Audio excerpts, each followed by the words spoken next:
Bonjour tout le monde, j'espère que vous allez bien. Bienvenue à bord de ce balado des Coops de l'information, produit en partenariat avec l'Union des municipalités du Québec. On va voyager ensemble pour voir du pays. Je m'appelle Simon Jaudoin, je me pose une question bien simple. Comment ça va chez vous?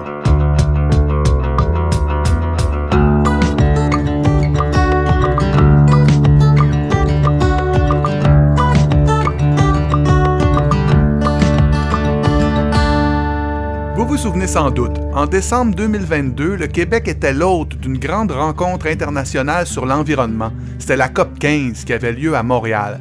À ce moment-là, plusieurs États ont pris un engagement, atteindre l'objectif de 30% de milieux naturels protégés sur leur territoire d'ici 2030. En même temps, le gouvernement québécois en profitait pour dire que nous sommes sur la bonne voie puisque nous avons déjà protégé 17% du territoire de la province. C'est vrai, mais la plupart de ces aires protégées jusqu'à maintenant se situent dans le nord du Québec. Alors c'est important de protéger ces milieux naturels, aucun doute, mais pour continuer et atteindre l'objectif de 30%, c'est dans le sud du Québec qu'il faut maintenant travailler. Et là, vous me voyez sans doute venir, le sud du Québec, c'est un territoire beaucoup plus urbanisé, aménagé avec des routes, des villes, des villages, des terres agricoles et une très grande proportion de terres privées qui appartiennent à des gens. Bon, bref, identifier des milieux naturels pour les protéger, ça va être tout un travail de macramé où on va avancer à petits pas. Par exemple, la communauté métropolitaine de Montréal, là où le Québec est le plus densément peuplé, a pris l'engagement d'atteindre l'objectif de 30% de son territoire d'ici 2030. C'est dans 7 ans. On comprend que le défi est immense. À Varennes, qui se situe justement sur le territoire du Grand Montréal, le maire Martin Danfous, qui est aussi président de l'Union des municipalités du Québec, connaît bien les défis que ça représente pour les villes du sud de la province. En fait, je vais te résumer dans ma première phase que ça représente un défi colossal. Pour les villes du Sud, tu as fait une grande différence entre les grands territoires du Nord, avec beaucoup de forestation, c'est plus facile à protéger. Mais dès qu'on arrive dans les régions du Sud, prends juste l'exemple de Varennes, on a 80% de notre territoire qui est agricole. Il est protégé au niveau de l'agriculture, mais au niveau de la biodiversité, de la forestation, des milieux humides, les espaces qui restent à protéger sont pas si grands que ça. Donc, l'atteinte du 30% est très ambitieux, mais il faut donc, pour y arriver, trouver des mécanismes pour nous aider. Si on ne nous aide pas par la réglementation, ben, il y a beaucoup de villes qui seront freinées, qui oseront pas, parce que l'autre facteur non négligeable, dès qu'on protège, souvent, ce sont des dépenses additionnelles. Malheureusement, il faudra trouver dans le futur un mécanisme pour valoriser la protection. Mais aujourd'hui, le milieu municipal, vous le savez, nos revenus sont principalement générés par la taxation du bâti. Et ceux qui ne bâtissent pas, c'est pour ça que la densité, c'est excellent, mais ceux qui ne bâtissent pas s'appauvrissent parce que les dépenses augmentent. Là, on veut protéger davantage. Fait qu'on est pris entre l'arbre et l'écorce en ce moment à cause de ce phénomène-là. Et c'est pour ça que dans le cadre de la refonte fiscale, on va souhaiter une autre façon d'aller générer les revenus des villes. C'est pas simple à régler, mais c'est assurément une des belles solutions à mettre en place. Ça, c'est un problème qu'il faut bien comprendre pour réfléchir à toutes ces questions.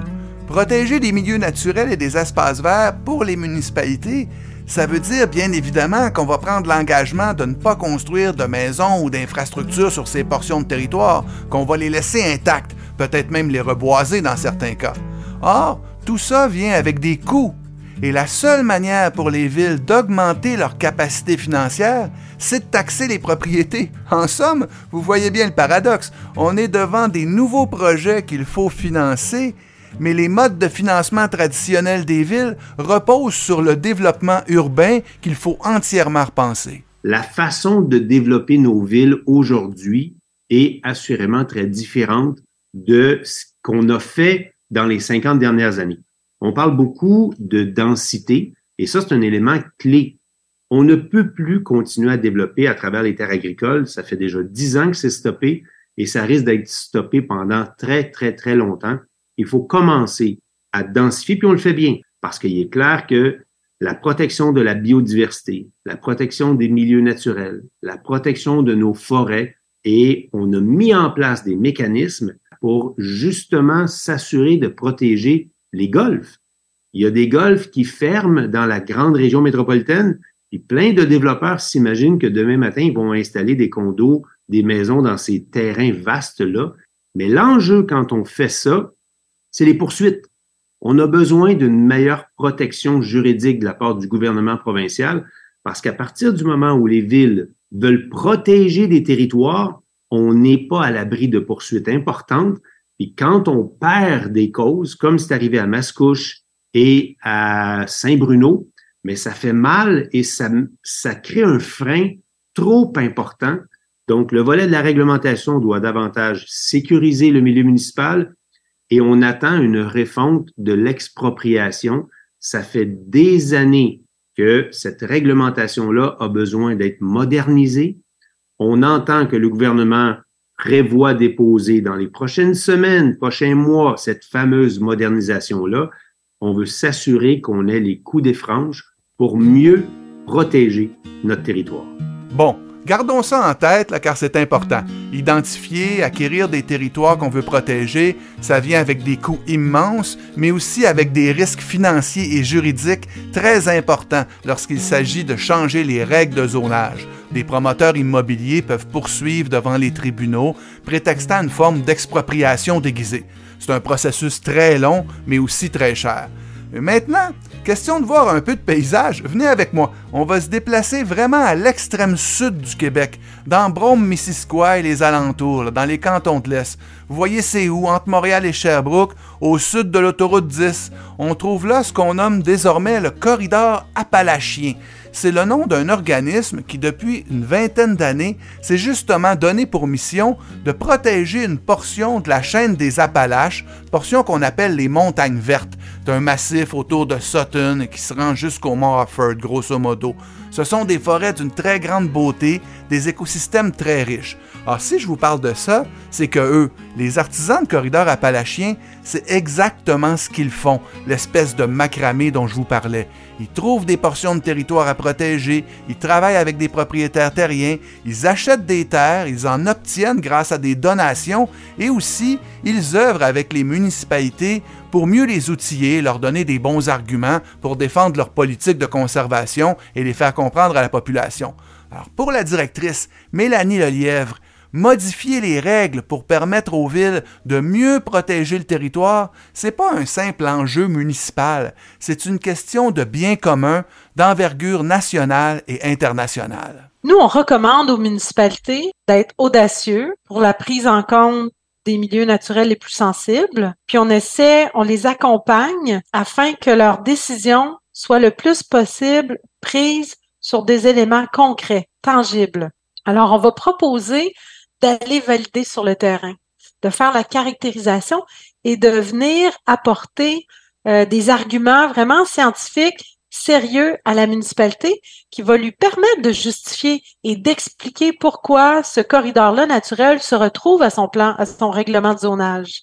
Maintenant, pour tout ce qui est de la question des décisions récentes des tribunaux qui ont plutôt tranché en faveur des promoteurs, là, on a des cas récents qui font sourciller beaucoup de gens.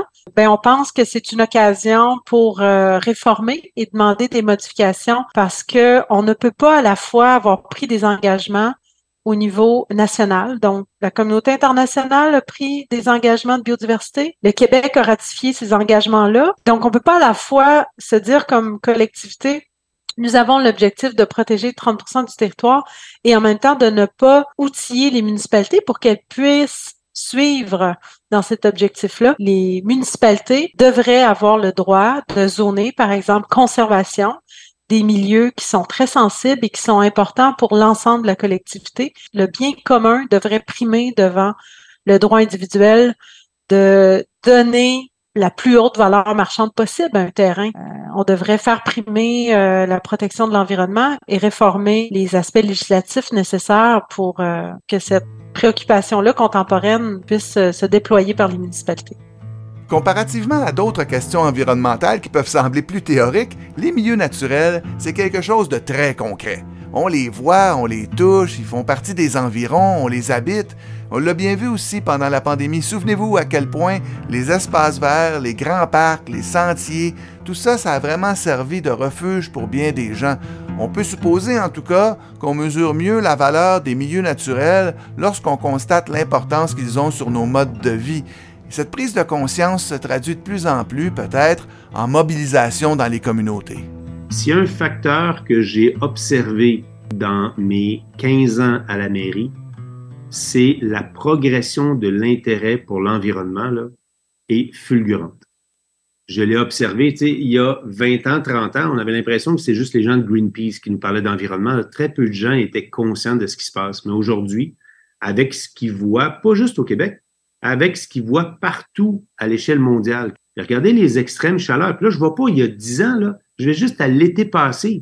Mais là, les grands spécialistes nous le disent. Il n'y a pas longtemps, ils nous disaient qu'il ne faudrait pas que la planète se réchauffe de 1,5 degré.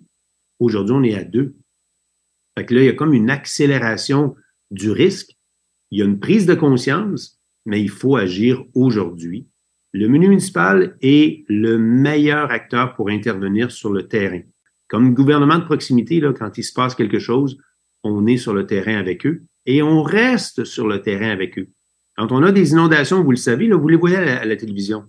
Les premiers ministres se pointent, des ministres se pointent, mais ceux qui restent, ce sont les élus municipaux parce qu'ils ont le drame humain à tous les jours dans leur visage. Ils sont confrontés à ça. Donc, c'est pour ça qu'on est le gouvernement de proximité qui peut intervenir et faire la différence. Mélanie Lelièvre, elle travaille de concert avec plusieurs municipalités, beaucoup d'organismes, parce que le corridor appalachien se déploie sur un vaste territoire. Et ça, cette notion de corridor, c'est un point très important qu'il faut toujours avoir à l'esprit. Plus les milieux naturels sont connectés entre eux, mieux ils sont protégés. Plus c'est vaste, mieux c'est. Ça veut aussi dire qu'à mesure qu'on avance, plus de gens doivent se parler. Quand on connecte des territoires entre eux, on connecte aussi des municipalités, des propriétaires terriens, des citoyens. On ne peut pas travailler en vase clos. C'est donc dire que si on souhaite atteindre l'objectif de 30%, il va falloir rallier pas mal de monde et donner les coups des franches aux acteurs sur le terrain. On devrait aussi rallier les instances municipales, donc les villes, les municipalités, les MRC, à l'objectif du 30%. Parce que ce sont elles qui sont responsables de l'aménagement du territoire. Donc, le fédéral a pris l'engagement, le provincial, il faut que le palier de gouvernement municipal soit aussi partie prenante de cet objectif-là, y adhère et qu'on mette les outils en place pour que les municipalités puissent être un acteur majeur de cet objectif-là. Puis là, il y a toutes sortes d'idées qui circulent, mais tu sais, je pense à des incitatifs fiscaux pour les municipalités. Parce que tant que les municipalités sont pas partie prenante de cet objectif-là, on rame un peu dans le vide. On va faire des gains ici et là, mais on n'arrivera pas à l'objectif d'une représentativité des aires protégées dans le sud du Québec si on n'a pas les municipalités avec nous. On l'entend bien, c'est tout un travail de macramé, comme je vous disais d'entrée de jeu. Un peu comme si on voulait créer une mosaïque de paysages en assemblant plusieurs petits bouts de territoire qu'on va décider de protéger. Ça va bien quand tout le monde est d'accord, qu'on se donne un objectif commun. Il y a tout un défi de concertation qui est devant nous et la collaboration, c'est le nerf de la guerre. C'est bien beau dit comme ça, mais ce qu'il faut voir, c'est que l'urgence environnementale implique une vision à long terme et une constance dans l'action, alors que la politique, elle est soumise à de nombreux débats et des prises de position qui changent selon les volontés locales. Ça aussi, c'est un autre grand défi, là. Il est clair qu'on est regroupé dans des MRC. Il y a des MRC où le climat est particulièrement serein, comme nous. Le niveau de collaboration est très élevé, très avancé, donc on est capable de bien s'entendre. Mais il y a d'autres MRC où c'est beaucoup plus difficile. Il y a des MRC qui sont jusqu'à 17, 20 municipalités regroupées, donc c'est encore plus difficile. Mais vous l'avez mentionné, il s'agit qu'on arrive à une élection où, oups, un maire, une mairesse, un conseil change littéralement et la vocation initialement attendu d'une ville change du jour au lendemain. Et là, ça amène des défis du climat à l'intérieur des MRC pour être capable de mener à terme des projets. Fait que très souvent, quand le projet n'est pas livré dans le 4 ans du mandat, malheureusement, il y a des projets qui peuvent tomber dans les oubliettes. Malgré ces difficultés et les défis que ça représente, ce qu'on constate en tout cas, c'est que l'enthousiasme de la population pour chérir et conserver les territoires naturels, il est bien constant et il va même en augmentant. Ben, c'est des énormes défis partout. Je veux dire, même ici, il y a un contexte qui est peut-être effectivement plus favorable qu'ailleurs, mais ça n'en demeure pas moins que c'est un grand défi qui donne un peu le vertige quand on y pense véritablement. Tu sais, ça fait 20 ans qu'on existe, puis on a fait seulement une partie du travail, avec une somme d'énergie, avec des ressources financières quand même impressionnantes. Là. On n'en est encore qu'à 8% du territoire qui est protégé, comme je le disais tout à l'heure. Mais en fait, ce qui est intéressant, ce qui donne beaucoup d'espoir, c'est de voir que c'est pas un mouvement qui est en train de s'essouffler. Au contraire, plus on parle de conservation, plus on fait des actions de communication, et on fait des fois des petites rencontres de voisinage là où on invite 7-8 propriétaires dans un secteur avec quelqu'un qui vient témoigner du geste que lui, il a fait, tout ça. Les gens, ils sont vraiment interpellés. Chaque semaine, on a des nouvelles familles, des propriétaires qui nous contactent, qui nous disent qu'ils ont envie de protéger leur terrain. C'est intéressant cette idée qu'évoque Mélanie Lelièvre. Plus les gens en parlent entre eux, entre amis, entre voisins, plus le désir augmente et plus on comprend l'importance d'agir ensemble. C'est cette forme de reconnaissance qui se base sur des échanges qui va sans doute être la clé pour atteindre les objectifs au cours des 7 prochaines années. Ouais, honnêtement, le 30% est ambitieux. Il est facile si on inclut la totalité du Québec. Mais si on prend juste le territoire du Sud, puis qu'on vise un 30% pour le Sud, le défi sera important. Mais la note positive que j'y vois, puis c'est la reconnaissance du changement du climat. L'ensemble des paliers de gouvernement, puis là j'inclus les 3, milieu municipal, provincial et fédéral, tout le monde reconnaît qu'il se passe quelque chose et tout le monde reconnaît qu'on doit agir ensemble. Donc ça, c'est la note positive. Maintenant, comment on va y arriver? Le défi reste entier, mais il y a beaucoup de sommes qui sont dédiées, que ce soit pour la réduction des GES, que ce soit pour l'innovation, mais nous, en étant le gouvernement de proximité, c'est sur nos terrains qu'on va agir et on va souhaiter le faire. C'est sur nos terrains qu'on va agir. Cette phrase pourrait avoir l'air d'un slogan politique, mais il suffit d'y penser pour réaliser que la prise en compte de la valeur des milieux naturels, ça repose beaucoup sur cet attachement aux lieux qu'on habite. Ces terrains qu'on aime et dont on prend soin pour les laisser à ceux qui suivent. Hein? J'ai l'air de faire un peu de poésie, hein? Mais pour Mélanie Lelièvre, le lien affectif entre les propriétaires terriens et leurs parcelles de territoire, c'est peut-être ça qui va nous permettre de sauver les milieux naturels.